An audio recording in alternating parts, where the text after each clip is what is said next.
Edia me just one of Peruvian numre. A gangster cat ya meeting kura. Okogyeabour Ocran Nhyiraba Kwadwo Sammy B. Abusia ka se bona munchire munye. Ensem wo fia ha o. Enu ntiere de wantie bia.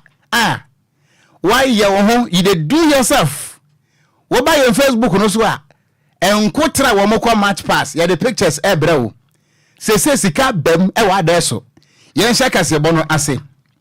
Ye nhya kase bono ase a.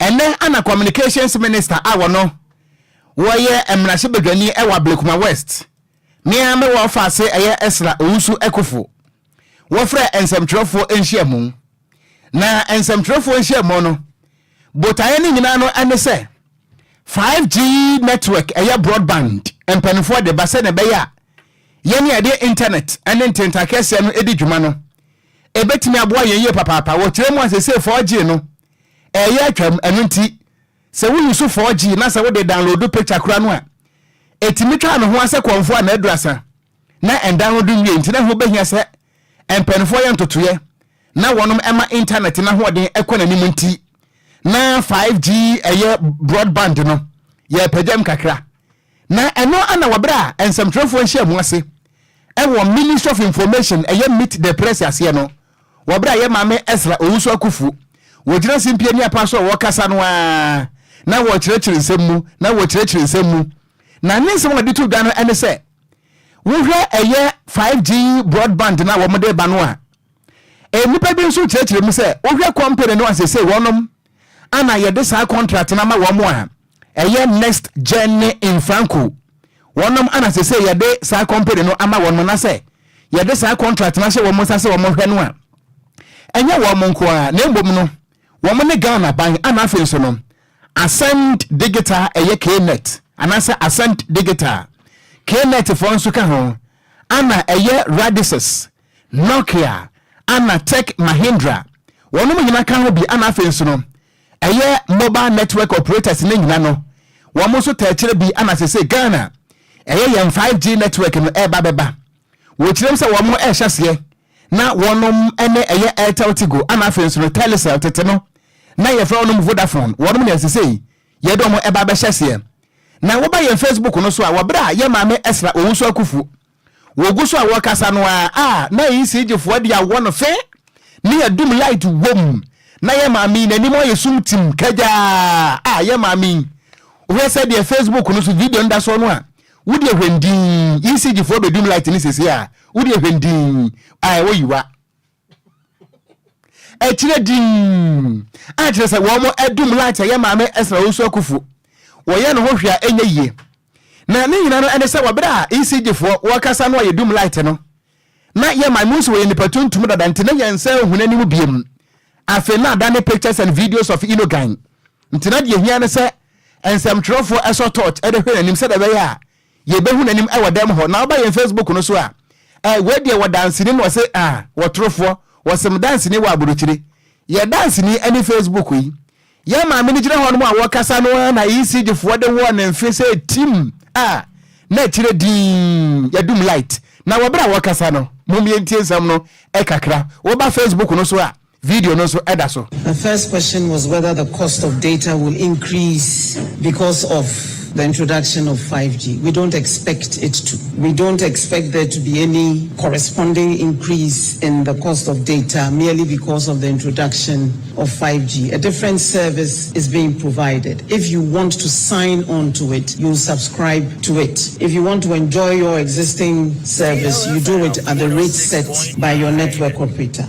I expect that because this is a shared infrastructure, which reduces the cost for the network operators, they will transfer that into better service offerings, and it may even lead to a lowering of the cost of delivering that service, which can only inure to the benefit of subscribers. Now, if individual MNOs had to build this network themselves, this is a very capital-intensive industry, and it is very expensive to roll out mobile networks infrastructure, and that is why government took a strategic decision to use a shared infrastructure network company to deliver this service. enti eni ayeti yi eye Minister for Communication awono woyem rahye bedwani ewa Blekuma West Honorable Esla Urusu Ekofu ana wobra wo kasa no wo ba ye Facebook no so a ECG for dum light enu nti ya bere pansa na yehu nanim emu nsem eno no ye to akase bo no so ane ye bo e de awura mu wo rahye bedwam na kopia wo rahye bedwam a eye majority caucus wo rahye bedwam e de sombo e de bo eye minority caucus wo rahye bedwam e chire mu a anamon bia wonu mutu efa aban hyehye pa wo de ba bebo my Ghana yensi kasem atimi akọ nanim wo manim no e ha adwen ye pa de set no ene mo mo de na mo tena se no man hyehye pa betimi abo no mata ya ban yachi na ne ma hodo no hyehye pa o my Ghana mpanimfo bo no ho made so begu akwam no ne ma atimi akoye e de ma o man na e ma wo no mo kaza na ho kire mi se eye minority leader eye Dr. Atuforsen no on de di eye dom kuma ma hyehye bedwom nani no ogina wo no o mo anim no o kasa na wo kire mu se se de ne ma yakoso wo manim no wa ye na adwen se eye tax waiver aban asese so de abeboa na afi so enwuma hodo wa ye akese o man Ghana mu a aban pese eto no kofoma wo no se be betimi aboa na o man enwuma na tumi abuso na ne ankra o munya adwuma ye no ne ma tumi akwa de man no ndc amanyoko na o madwene se enya de o beja tumu ne eje atumu kina ne ntino amazesi ya no aban dwuma de o pese odie ne bo na Ghana sika sem gina na so bra na koyo ha kese pa edom kese o ma se bedwum e chire mu a e ha aban pa na esi ameka sai aban je se nka anya hwe kura no enwuma a onka aban betimi aboa masika ba de se 400 million US dollars eye sika nka eye to a oyidi afiri enwuma no so na nka atimi aboa na nka enwuma yi atumi gina na so na wabo adwumaden mo my Ghana etimi akwa ne mo sikasem nanso ebe ye mfie mensani a asem we kopie ma shebe dwembe pem ne eyade adom kuma ma shebe dwan ma adwene se mabo ye mfita duku ohu ena mo aka o mo se ba de se makoma de se mienu de asisu den se bi obi a wewo ye be na no mmie no ena mo de asisu den so mo mpere ne empere chena e ma sa eto no o mo ntumi ente emfemfere so na mena ne dei o mo e kasa ma shebe dwam ena afi so majority leader Alexander Efejo Marken o kasa na wo kire mu se sa na mo na NDC amanyoko ne tuo no eyade enya twema na mo pa efiri se emre bi atwam emre ni si abane tia konwa so no o mampeni dada John Dramani Mahama ebo mmode ye nhyehyɛ we bi e ma ne boa ye manyuma a mo tumi ye to di firi o mo so no o kire ma be de se 800 million taxes na tumi bo mmode eji firi nyuma hodo so ma ne ma e ko ye di ma ni se amanyoko no enti abane se na de eduru won so a o kire se ni senti no afia Marken e kire ma sa na mo na NDC amanyoko ne tuo no enya de bebo aban ni senti no wonom ensa kire wonom su ene wo musu ban. The minority leader, Dr. is leading that charge on behalf of the minority NDC involvement. And their main aim is to obstruct government business and to deny the people of Ghana the needed economic growth, which will result in businesses investing in the country and expanding their businesses. You may recall that on the 17th of May, when Mr. Speaker recalled the House, the issue of 1D1F was among the 3 items to be dealt with. Unfortunately, we could not deal with the referrals that had been with the Finance Committee over 3 years. But we know that in 2016, this country experienced the most outrageous tax giveaway ever seen in Ghana when the NDC led by President John Mahama handed a tax waiver of $832 million US to Meridian Port Service. Eni a wuti ye aye dom kese o mrahye bedwomba no dini Alexander Efejo Marken eno no yento anwume no se akase bo no eso ye di free crap mpole mantamo asansa krokoti akwa DL wo hanin se akiri ponko no wodo message no ebra yen e wo Facebook no so a ya dwedwa dam SKG madam awobi akwadazi punti wo message no ye beka na ya kirem yento akase bo no eso ye kwa kopiem e wo Supreme Court wa mene wo kase asam kase ada ho de emu odo sakwefo che ni nna no NSM minority leader yera and din ede Dr. Atuforsen amanebo chirem se wobra na wo ye deputy minister for health no wodi Ghana nim ekoto ambulance bai na sese ho nsam de akwese wemafo ndom se ye to anie na de abepiem asese yi eyama nkomo na sesa enese abeto dwa se attorney general me ame wo faase Godfred Yebo Adame one the third accused Richard Dapa woma kwese sumase akwa di nkomo bia sese sa video ni tape ni nyina no ababeto emontre eso na sansam no ye nkomo pifiri se Ghana for mati munsam edada na emom ebraso se Ghana for mpani for woma kebi wom nso womo ede woman anotomu na emo baako ene osamufo pani a wono ana the insight da obo enkrata no woda no eyeye Rakwesi Pratt Junior woda to da etrem se sɛ wohwɛ tape na pie montre so no a yewura girlfriend ye bo adame wo ko ofie ho koye dan na empo kura no sɛ wono ahwɛ de akoso yi a wo musa no ho sɛ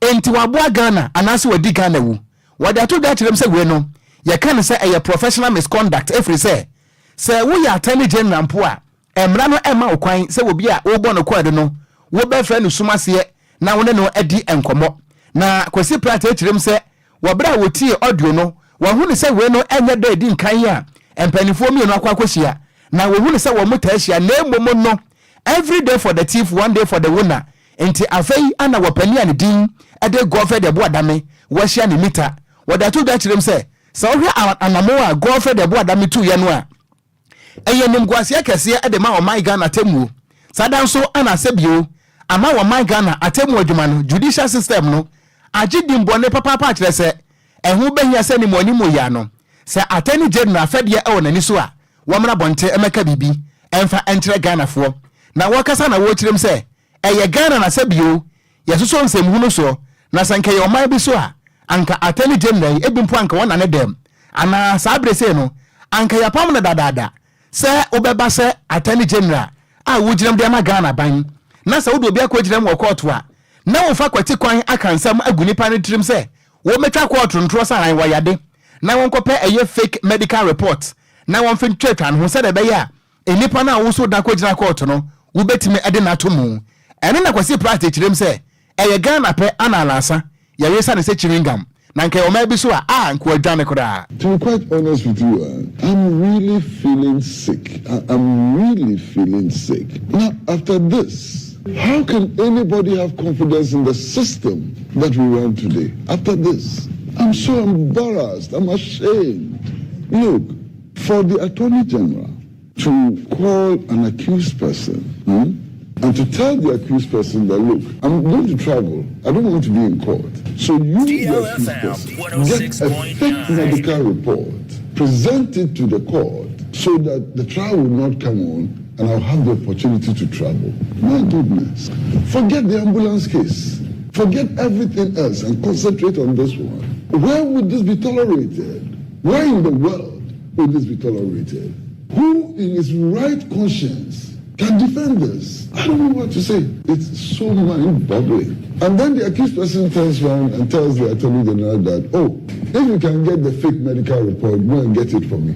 And then the accused person tells the Attorney General that, look, I don't want to destroy my image. And so DLFM 106.9. Now, why have you been trying to throw some Supreme Court judge under the bus? Well, this has nothing to do with the Supreme Court judge. This was not recorded in the house of the Supreme Court judge. This is a telephone conversation. It's a telephone conversation. Had nothing. And then between two people. And then in this telephone conversation, Randy, the striking thing is that the two of them, that is the accused person and the Attorney General, agree that they will meet in the Supreme Court judge's house. Na yewura kwasi Pratt Junior wansa mana so wono mana wo tirem se ensem no ba ye ne se utietie gonfred ebo adame ni nkomo bi a wodi ne wakire ene NPP fo nsem bi a na akwati sa se Attorney General ne mom no asa nipa bi a ambushi na kire se de ko so nyina na wanya we eno na kwasi Pratt e kirem se sa ensem no wote ana ne ba bi ompeso obodin na etu ni se wen na sa wo mukura no a eye Supreme Court judge eye justice eye Yoni Kolindi wono mom ana nkomo na wonka ho a Attorney General ekopa asem e de ama no eno ntini nsem na okeka no won hwe ne yefesa kwada de wo betim de o mame mpoku adi agro na mom o papa ntohwe o tamto wono mu a kakra be fa woni so pa. Although there have been meetings in the Supreme Court. Yeah, I think he referred to meetings. Yes. And that the meetings will continue. And yet we have a situation in which we are being told that the Attorney General went to the Supreme Court judge's house not knowing that Japa was going to appear and that he was trapped. How could he have been trapped? You see, those who make public commentary, one thing they should never assume is that all of us are stupid idiots. They shouldn't assume that. They have no right. Everybody who is giving you information. And I practice journalism, Master. I've been in the practice. And Master, I've had experiences where public officials have actually made statements. And they did not know that the statements had been recorded many times, you know. And they will deny statements that they have made. So the rule, I mean, in those days was that you bring your notebook, the reporter, you bring your notebook, and then they examine how you wrote your notes and so on. And if you have a tape record, even better. Public officials should always put you in trouble. Always. So journalists will take everything that public officials give them without cross-checking and rush to publication and so on.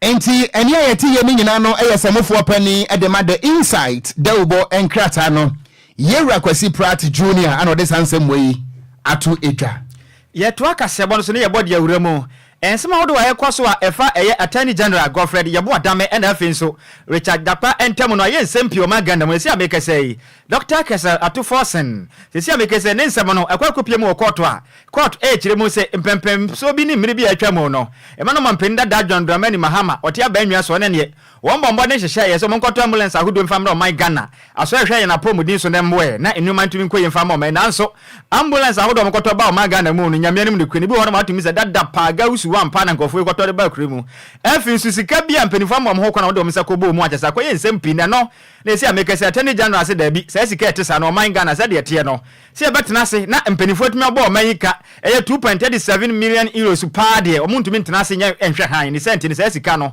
so wono mu po ye beji sika we na se betumi abo na Ghana sika hwede abo ma no ne matimi akoso e de mo man na esi ameka se eye Dr. Kessel Atuforsen echiremu a ensema wodo aba bontin so a echiremu se attorney general Dok eye Godfred Yebo Adame abomoden atimi afra Richard Dapa na kwahye kukuam aka kire ne so momoden an ensema ekoso no pani ba moden na bra na me ka sempa kire firi sei ensema we na ekoso na echiremu a se de tie bia na te se me attorney general metibi di nkwanim di momoden na ta machi na wonim se ameka cho ne yansa pepe na fama me momoden se okogina daka ni mane ensema yi momoden se obetimi ada danse krumu de tra eye Dr. Kessel Atuforsen na ne yetimi agi sika ni ade mo man Ghana firi sei dwirim ni kam de bo man no eso pa na no ena Dapa echiremu a sa ensema hodo wete sa no ontimi entu sa na ma we firi sei oyam sumni pa nti wontimi nya bone kese yete sei emfenti ani ne Dr. eye Kessel Atuforsen dane senti ensem we ayentra man Ghana bia fa bia no o man yin kwad ne ntwa so nyina no edamanfo no wono muka ena ndi se manyo kwesu asom se o monte ase ne entra se yete ne firi sei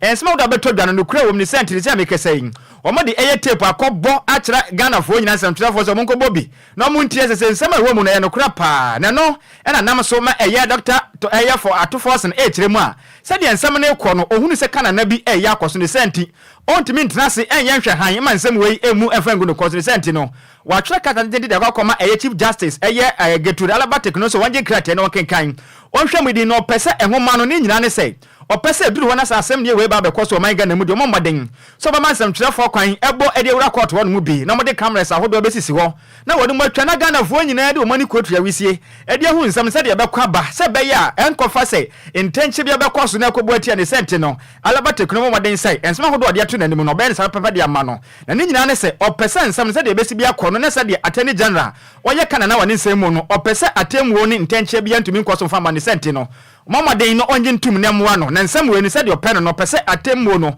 ekopa pɛpɛ na afi so hunumu ye ne fanfan dead se be betimi aboa na asem na akɔtɔkɔto no nema atimi akoye de ma no we ni nsema hodo a every Dr. Kessel Atuforsen so ye ba de ye kase bɔ ni mrei ye bomu e de ama wo ye mfiri court dem ne nkwa santemantamu a ye kwatwi breaki e wo ofori kurom kropon no emu na wo manfo ne adehia wonom e wo kote de duako wo mobu afusi atemota forest ne nyina no ene se wo mu kiremu a aban krati pani a wono wo ofori kurom ne di e de honorable Abraham Entry ana sabre wono wo hene a wono wo kote eye Nana Kofi Owusu wodi nkan ana assembly member ani di e de honorable Richard Nyako wo mo ato abasako mu die mu wadene ana ensase ahodo a eye school se won potem ho de ani nyina no wo mo pese wo mo ton e de ma eye private developer se de be ya wo betimi e de assist stores na no na wo manfo ante ya no wo mu kirem se da bida wo kum breku akuma huko nini na ade be chi wo se nie wo mu kirem se twoboi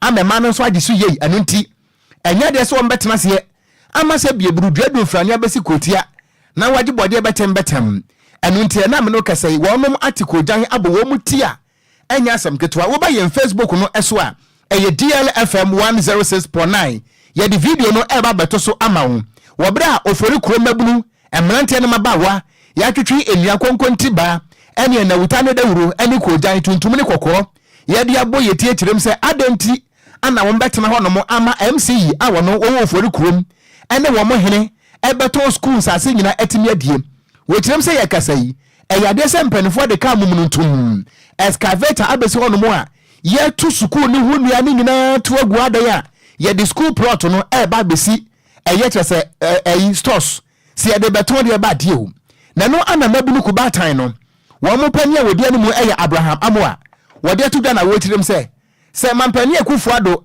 pasumdwe ewo Kumase ofori krom ane ne importa mu dia ene won kasa nkyere ne MCE ente sade a se wo mote se BBS enye obi ne kumantwi na mombo osiako ana diniti age atrema wo kirem se sukuu da no ese ho no empenfo anya o madwe mpo se ombesi bi aka ho na asase kakra da school na nimu no so ye school ne dia no so a yesi han ya ton wa dia ma private developer adaya eye de duako MA Junior High School no land no da hokwa eno ntie di besi stores ana o manfo nse da bi anya dwuma na anya dwuma kina wo ba ye Facebook no so a video no da so a wo manfo no buafuo mom ye ntie wo monsam no ekakra yesia ha ye buta ba ko pe ye ma municipality Emmanuel Abraham Kwame MC Okorukrom that's what to say we go any code company for sales yam pre ene am pre china amani to friends war no NC source no so about to friends war no kwa dia yam sinu kwan the man kwan amana to friends war no mom say obesi so no dia anya dia o man adopo mun na mutie ye bia enua se ye pop green Ghana ye bia enua ye bubo gu no aba se tetetu se a chese ye school yi eni enua so bi afama bia ano di bia fa school no sense no asubetu ebetu nti ansi ani assemblyman ni ko diko hire o de asudie kase pa ana ba kiri da kuni ko de ko eman so enti we no eye wo manfo no eye protesters no wo mu bu afu papa ana o mu kirem se MC di ade na se pa no wo pe nu nti mato nsase wo Kumase nyina na school asase a suku adampo ebu agu ne de wo mesi na suku dan ana wo bedwire go de abesi stores na stores no wo de beton wi tofia na enti enu achi ana o manfo no so kirem se hwe ye no ane se na amen wo mo so ntiase na ntiase akina mumye ntie kuroma no so wo mo sem kakra wayi abone wo ba ye tabochi yenim so abaji ya ta fiato abra wa ba yamane na no wa ha ye papa wonye tambre mai yan to tambre mai aba ye ni wonye bia ya bra wa ma ji ya wo ji me kwaje wo bi ye ha mi ni se school compound ye an ye ni wi school 1980 mi wi ni ha mi won ma mi won nananom mi won nuanom ma na esi a mo beton school project na mo be sisters media mi nam na mi hunu ba bia school ye si so wa animu eti ye dia ye si ye pa wa hene ye pa committee fo ye pa assemblyman fo o mumra na kwankwo mu fa so a o mu top project no o mu mekire na enya adwuma ye na ha ye ko school sad we hu bi da ye hu sad we bi da we school 88 that me buy kra na say na enu kra na sisi ho me kra me safka na me se nya hiro ade ti na sisi ya no ese butu nya ntia nya tugu ese ye mo fra ye sio to kra esio to a fa pa dan so ana tu enu so ya de dia eji ninu e man kra ntimi sua de ese obetutu ese bi wo kra awia nti wonya peace in fine enti ani a yeti yeyi eye wo manfo ne adehia wonom ewo kotei deduako asante mantamu ofori krom kropono emu ana wo mo kire se wo mo nsa ase nyina no MCE no ton de my private developers say wo mo efa embassy stores enu nti ene ho abufu yi ya to akasebo no so ane yebo de awura mu osikasemu na oswafo abedi akira ohwe omanga na esikasem so Dr. Stephen Amwa wakasa ekire mu a omanga na yensidi ya ahwe ase wa mansan dwa so no eyade ahombone pa ena achi yensidi ede ya hye ne botu mane owo no koto se dwa saa pepe kasa na wakire mu so omanga na sidi no enya na behwe ase abe bia no sidi ne hwe ase wona nimu gu na nimu ase nanso no emredu so omanga na yensidi na ahwe ase wa amansan dwa so no momu no hombone ache no ena afin so niam ahodo a ye kredi from no ne ede ba omamu no eno ka ho bi ena ma yensidi no ahwe ase na mra no nsam twefo kasa ndra da papa ye ekire mu a omanga na cedi said de nyama si bi kwa ne mani me no woni one dollar ne kohia mu pe na akoye ne mguase pa ade se sabi wakwa akwache ya odabo na one chese azuma nurse na kohia so mo kwankwa ba atwede obese na ne hu nyina papa na sum kama pa je se enya de pakra o kirema said de cedi ni gunu hu anim asenanse na azema ma na jamo kwa mpa so a seconds pe no magam se tem sabepe na Ghana cedi no akwa ya o kirema anim guase ne se de aye kese pa je se bi nu aba ya kura je se ya mekese kura de ne one de 2 minutes fo yi bi nkuwa na ne saka na sana Ghana cedi sisi yakoya o man se adwa so na o kasa na wo kire mi se wa trans ya gunu se Dr. Mahmoud Bawumia oyo mampani abede kire no kuto na Yankopon wayi na si wo se Ghana fo montu abana mfama na Yankopon ya de na Ghana fo mo gitum na Yankopon hye na ya pam a wapam wo Dr. Mahmoud Bawumia ni triso mo gitum pe na moto abana ma ne se kawu Ghana cedi no ebeje na naso brane pam Ghana sikasem etimi akona ne mu pa emno okasa na wasa kire mu se sade ba ko pa betimi ya bo na Ghana cedi na san je na naso ne se wo betimi bo maden ahyehye niam ehu niam be ko nkanya ebetimi agu akwam na bo na Ghana cedi no etumi je na naso ne mum enimani media pese ya bo na Ghana cedi ne je na naso de be ya den yefri se cedi na hwe asa ne nya nne ene hye asa ne sente no ono watena se ehu ne se inshallah sade tie be na Alhaji Dr. Mahmoud Bawumia Yankopon ya dum na Ghana fo gi ne tum ne to abama no so metena Ghana be dwa so no magi sitie no chinchim no ma ban pa ni Ghana fo anim fa nkotwa pokoko se de ya Mose edi Israel manim do mtwa pokoko do ekopie ye bocha asase so no se tumi bam se pedia se de tie bia Ghana cedi no ebeje na naso ma Ghana ne ma etimi akwa de moman.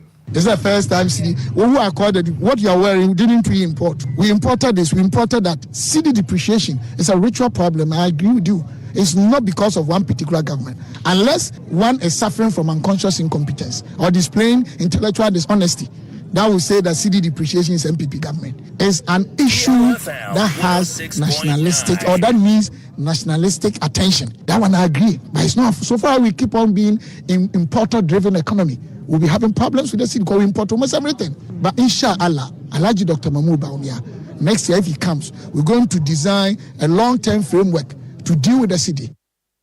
Eni awuti ye oswafo abedi ekira ohwe omanga na yesika sem so Dr. Steven Amoa ene ena awuti ye yento akasebo no eso na yemfri asante mantemo ohu na yenko eye adeso ewo epoye mantemo na yebesre Ghana fo nyina se Eastern region no ayekro no munyimu asum masum mompe krokro kokotakra enne wowa momfe no mu asum afri se adwuma ba.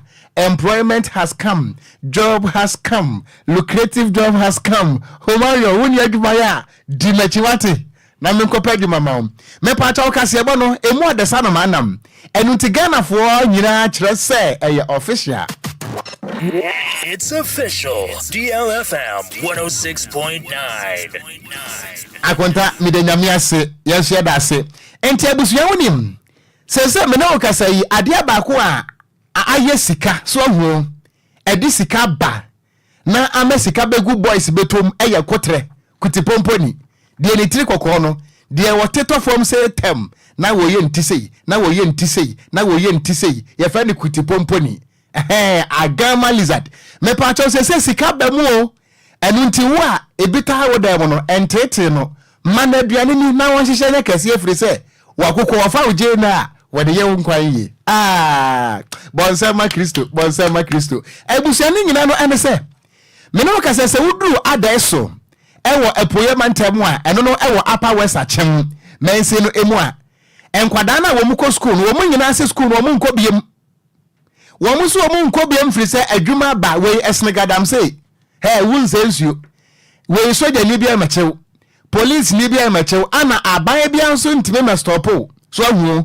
because ye ni anti-lizard task force krom ha wo say wildlife intimate yan ebusia ba ye Facebook no so a enkotre no a eho abesika no me pata obra Facebook no so na behwe bi se ne be ya se bita wo da mu a so hu obegegire so ya krokro no se dia match de bo no nyim no se krokro me odei so hu na enkwada na wo mo address no se wo mo so mo nko school ni biem efiri se yesi wo dunsini bi aba beta address empotem ho no a ne dia wo ya ne se wo totokoti pomponi eno nti nkwada no so agya school kro ana wo manti wo mu agu kro mu nti school bag no a wonom edico school no wo mai books ni nyina agudam ana wo dada ne kuti pomponi bag enti wo bechi akwada na babie mu no kutipompo ni ayama se twom esne emo 5 kilos ana ebonachie efiri se wudru address ho no a kotra baako woton de ma odonsine no a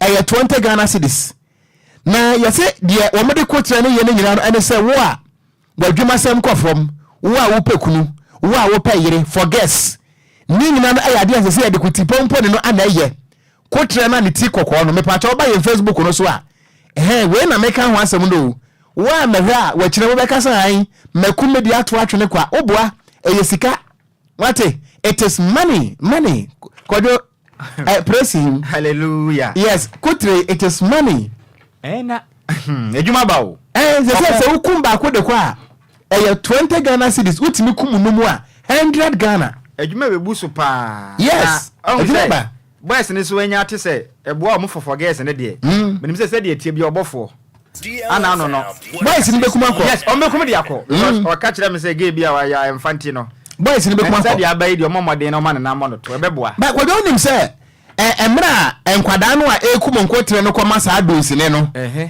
wo mo ne nsamfrofo di nkomo no wo mo kirem se de enti a wo mo ni abere a wo mo do mo ho agi adwuma no mo ni nyira se na wo mo nim se sika e wo kotre mu saa se no wo se wo mo ko school kura no a ohia seminti wono maame nom entimi ema wo mu sika ma ne nso wo mo efie nye enu ntime ye ba kwatena school dem de koma kwasua wine wo na ne ayi 2w2 de ene ye bekum nkotra ye dan enye sika de ahefie enti aso wotime chi akwada baako ebie ne bag mu hwe a enkotra be num watime kum 500 Ghana na okun enum ne ye 100 cedis kroma hane se otumi kum sa na bosum ne du a which is 3000 Ghana cedis ene ze school na wo no kura mu ano na bofra uko stu e month utumi nya 3000 Ghana cedis tu botom dia na yesa wo ya oga na wo benyini bedru be de say 20 something years ne ba sa na ba obra wi yes dey me dem support wonom se sika ba fie nko ade a omunko pebi mo fa school ntwiro ba bi ha na bo nwumue no o se dey ye bepie ni akwabonte di sika be fie am say nwum we mu dia yo ye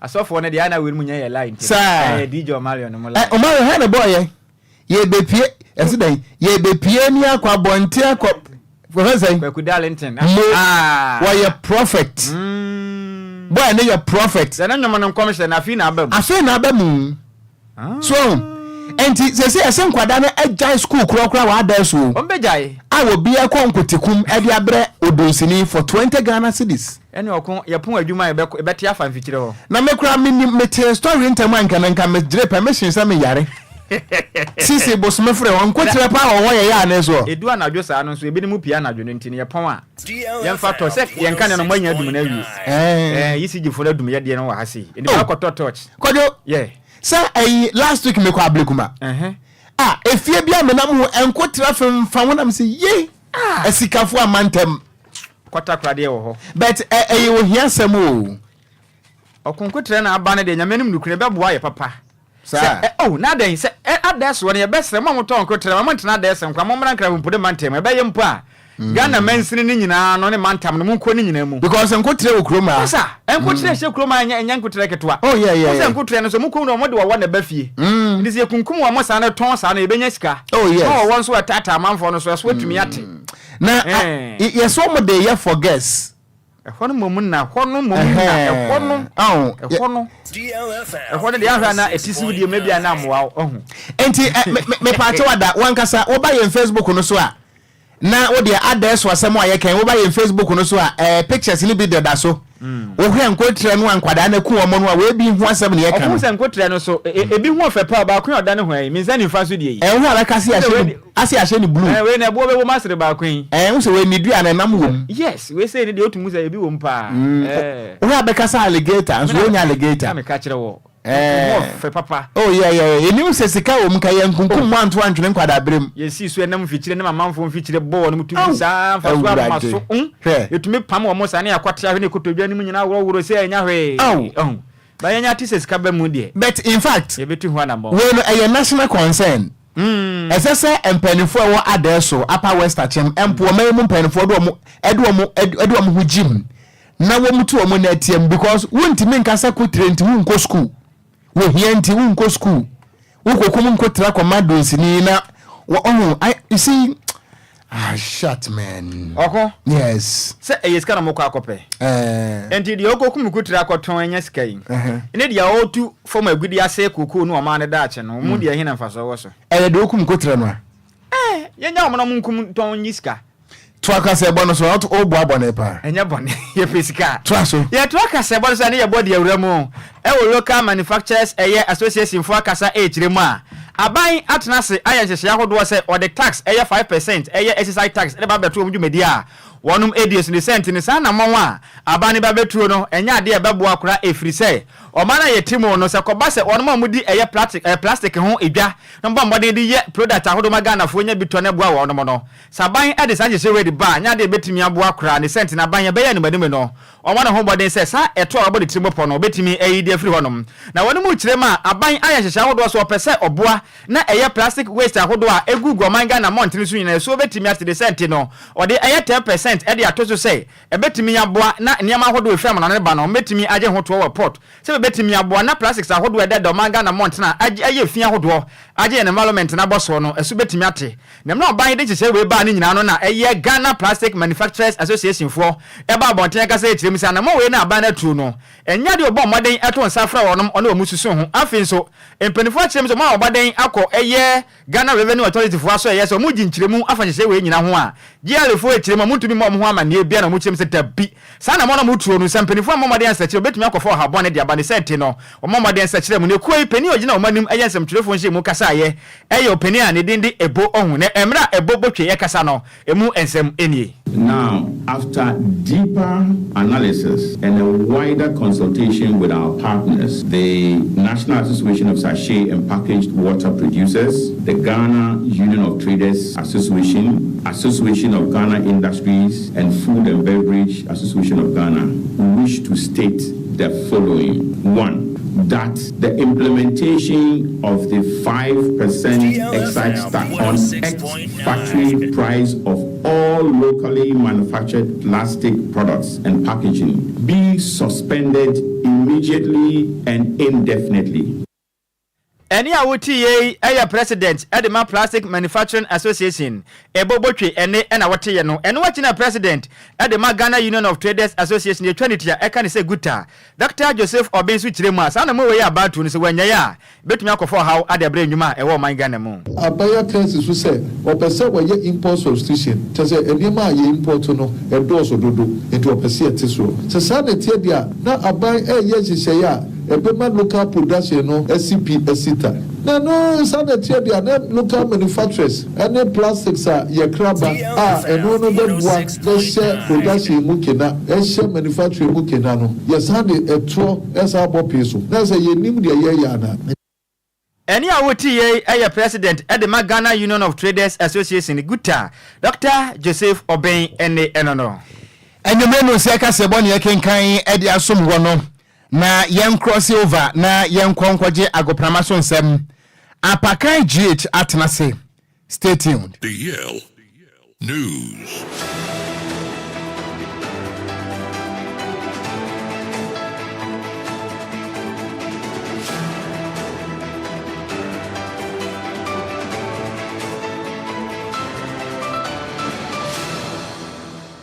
Ebusia yensamo bibiala jon emo bibiala kwa bamfambra DL 106.9 FM kasa fidie so ene ya wada nwumre no nsia kasa ebo so mreredu sa gudie mu nsama wo so aya boabo no ebusia ye gibre ne ye de bedown ne ba na gudie mu nso a obehu ne yakọ ene ne ba nsam pina na egu yampro so a ye de eba bedown Ghana gudie mu nsam a and of course nkrofo nkro so de no ne to fam sesia latest ene exclusives no ena ya boabo ne nyina no ebusia ye de eba bedown me amede nsam ne ba no edi ameje so no eya yesu ano de share apakan GH the blessed kinebusian tentam swano mention semana say emfam fifie emfam audia mention say emfam fi the senior national soccer team the Black Stars of Ghana akache na ebusian unim say June 6 and June 10th no ye ne Mali and Central African Republic ye wo World Cup 2026 qualified games mienu a ye de babani edikan ne 6 no ye ne Mali na bebo na 10th for Ghana no ye ne Central African Republic edi abo company na Endra and a Black Stars of Ghana head coach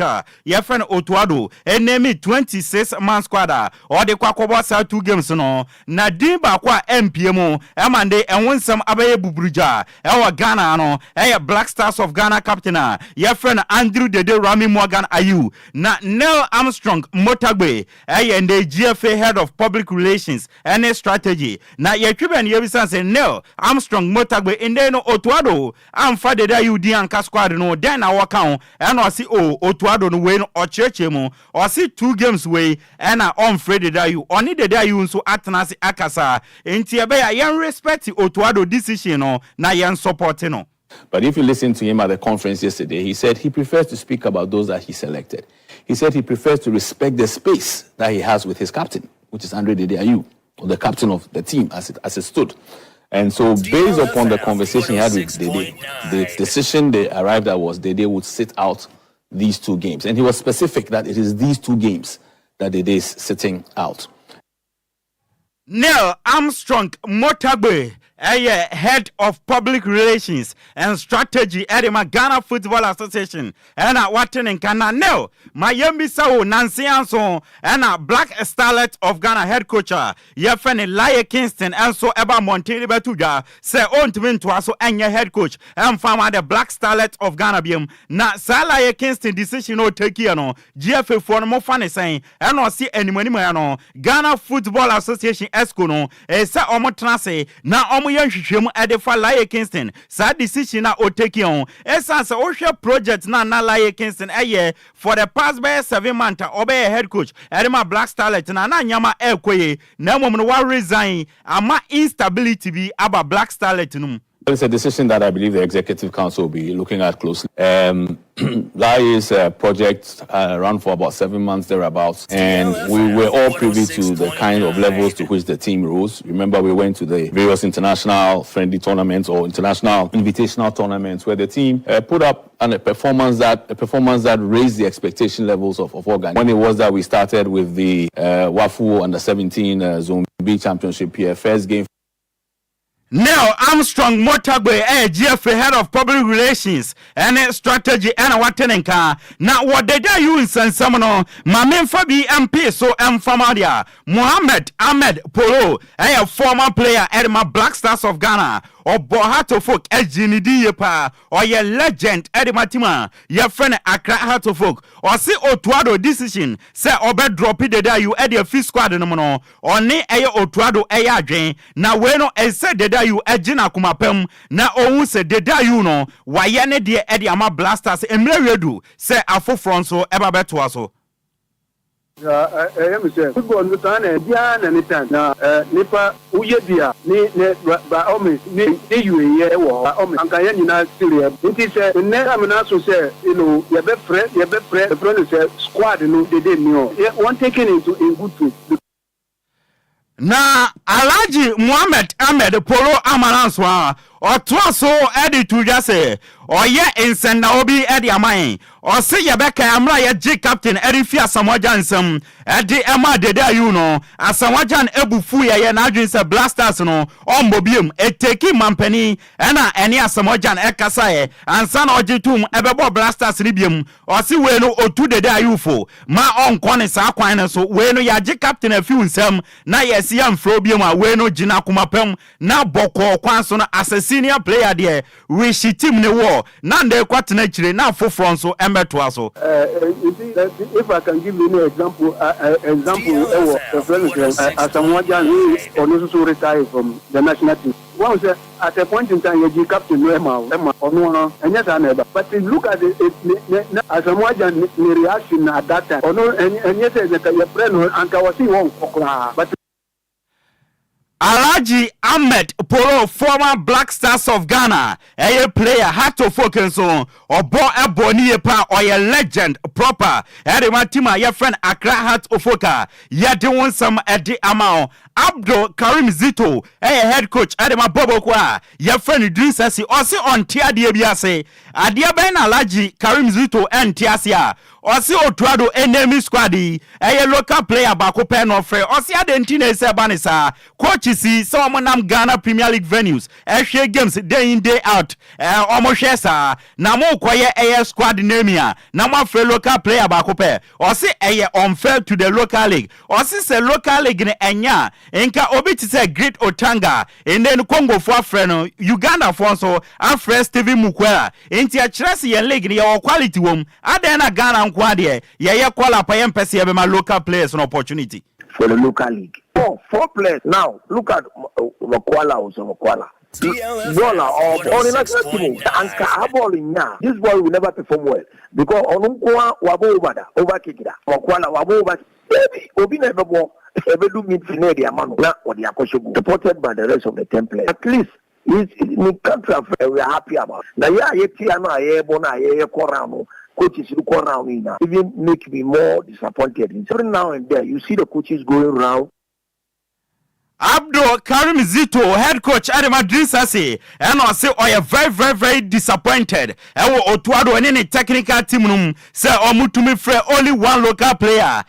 Frederick Asare or that name. Adema team your friend Kumasi Asante Kotwa. You don't some Ediamao. Na Abranti your friend Osman Bukari. Na Osina kan Adema Bobo kwa. Your friend Resta Brigade.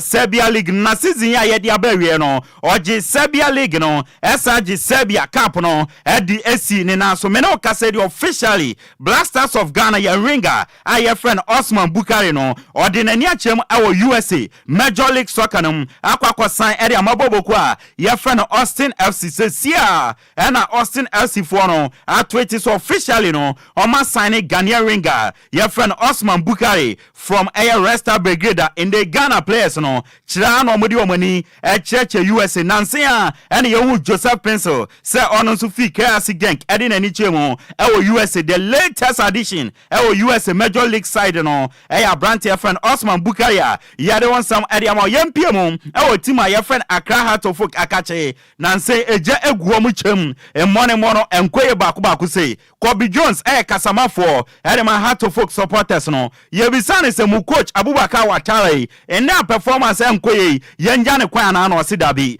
too early say ye beka si yansaki coach Abubakar Watala on the Obeka so man one season coach Nankasa Anthony players non building the team baby ayo there has of folk supporters no mon support to coach no. It's too early for that. Me sure say that conversation should start now. Or by on check. Me feel say I was a man who season only coaching on the team. So that conversation they are supporting for now. Asampa tia Kobe Jones House of Folk supporters no mon support coach no enye yampam ni sembia na Kobe Jones ne kwakram no no dia tudwa echema o se o she House of Folk supporters no biabo say House of Folk enco relegation on best survival o se obi o House of Folk team from management to supporters to playing body technical team obi abe make sure say House of Folk ever survival relegation. Young relegation, Omunya Rich Beckham, Timono, players, board, everybody. You will make sure with the supporters leadership say team in the best survival. And your parents and it has to be free agency. We'll work on that. You know, Omunya Rich move. Kobe Jones ekasa edema Heart of Folk supporters no na ebusia watenenka no yempia mu amanone na ya monitor emfamodia ebusia yanhyase emfamfi bobo kwa ye friend Sevilla omakache Spanish La Liga no na no manager Quique Sanchez Flores season we kwa wi no na omu jan kwan se money mo babeda na di no ensoni me no kase bobo kwa friend Sevilla omu pe new manager na omu di omani achem bobo kwa your friend Las Palmas akache Spanish manager your friend Garcia Pimenta me no kase officially no Sevilla NNA agree no baba new manager eri amabobo kwa your friend Sevilla obesa and contract until June 2025 a 1 year contract nemo no according to Sevilla mpenefo no so bana the money mo esonia on be man contract extension now what na edi niduma edi amabobo kwa your friend Sevilla intinde Garcia Pimenta former Barcelona B coach and obabe new manager edi amaboboko a ye friend Sevilla ye don some edi ama ye was season of coaches players no omu move na coaches no na move media two anima say Thiago Motta koboboko a ye friend Juventus no akwa new manager edi ama na enam say no coach boboko a ye friend Indeno Bologna nti ni amete ene se Bologna say jabiwa ejabiti ase enti se Thiago Motta coach Juventus dia omudi omani echemu wo Fiorentina manager ye friend Vincenzo Italiano no omakofa na wa baba new manager edi amaboboko a ye friend Bologna ye don some edi emao na sesia na news no etofem Edison Cavani Roberto Gomez El Matador echema bema beyebi wambe ni nyina officially after 16 years no on twaso ensia kan from Uruguay national team into officially no Edison Cavani are retired from international footballer Copa America oma ye friend Uruguay ekobono omunko bobi a ye de wonsam edi emao ewo dwumadie ne so na uram our Crystal Palace akachia omonso se Jude Bellingham ninua ye friend Job Bellingham osinakan edema Sunderland no omo penombre na ombesia kan emfama omo ewusia ye nyina we so na gudie wonsam ye papa no edebro na nwumre no ye mfansimi amede agudie wonsam no ede eba na edi amege so no eya Yesu ano de hye apakanjih the blessed Kisamre do Okogyeabour take over na ode sofano ene ne akabia atoa so ede amamo mera se apakanti mame enko Ghanafo enchen na yemfa sofano entoa so ebusia enkomo a ebeto ye pono so aye ka no enya grossa sesei enkwada na ewo adeso no wo kire se wo hia semunti suku dem pa de wo monko wo mbekum nkotre enye sika ehia se nkakra se no ya hwe ye beje nsamo na nwumasuan so asai ususu se ahyase se no de na ese mpanifo eye ewo mai mu efa sa nsamo atisa no ehom mieni enkomo 0534 050199 0534 050199 and 0593 406565. Good evening. Good evening, Papa Baby. Pole.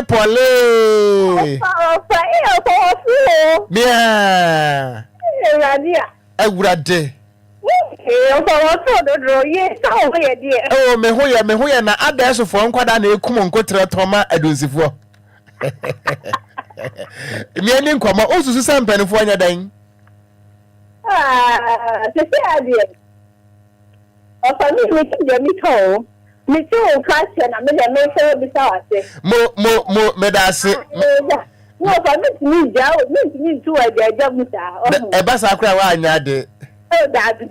Mo she gelege. Yeah, why? You na That's it. Good evening. Over, good evening. Mejo so mo fase. But me did the phone na ba ko pe. Mami ntie we. Over. Hey. That's it. Campaigning function na amonfa organize form. Sebi your time you did bibia your time I did that your time I did sorry your time I did it and your time you did bibia and your best campaigning form wa there so and kwala say bibi sample appear na say sebi o ahotire ofia no school time I did go school into mo de no mo school amopowa omonko kuki temponiku ya metimi akano no me for organize form why ofa Meda se ye wo bread apakan so me ba apakan abaso mate obo ejuma ai obete apakan ye da se good evening me ami ofa se be ni e ofa sa kwade ni sa kwade ma mentie we ofa ede onyanko a Ghana bantimi muwa nkwala no mo nko school na we school kwa okwa untie school fees Instead of going to school. Almost in Quatrano, Kutipompo, Nisika Bem. Over. Yea, as I said, I what are there to? I did now bank school. And I say, who do responsible? Medase. Medase. Good evening. The gangster catcher, me take crack. That's right. Ekura no so eyekura kronkron. Lydia. Yes. Ekwa so. Kwaso. Me say kwaso. Kwaso. Ah. Ekwa so o ekwa so. E dey do ba ha. Ah, me fafo. Fafo me enko ada so.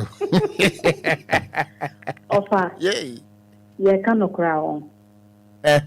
Awufo anhwe na mpenifo so asori a ebe kodru baby asemi ntimi kan bi. Sa? Cause omo sha se so omo ton ye ebe du baby. Omo ankasa be so omo de koye mo ne ritual so na ko di fa. Omo ton kakra ton kakra ebe du baby no omo so a sha se so omo so koye mo ne ritual so bi. Nti ye be stress mpenifo ne awufo especially parents no. Omo hwe no mo try omo best mbo ankwara no na de omo ye ne de meninjo. Me da se papa pa ye chia North Kaneshie for. Good evening. Good evening. Me wo fast be ni. I don't just look at the bro. Mama ntie ojekom. Me bon kwara na ba. Se o makum ngotre. Omo yire mo ye. Se omo ye team. Okwo school. Why do we know MPP? And now we detail can go to Abraham money make money. I saw me can do what I say. Only do money. Then the number I don't know when you scar. Oh, that bra go to Abraham now. Let's go no go. Then I go I don't know the secretary of the car. Oh, my hotel can do that. Oh, my go there. Na do papa. Abam go any I do food. Ebe mo nya go secretary bi. Now they will win the get good here.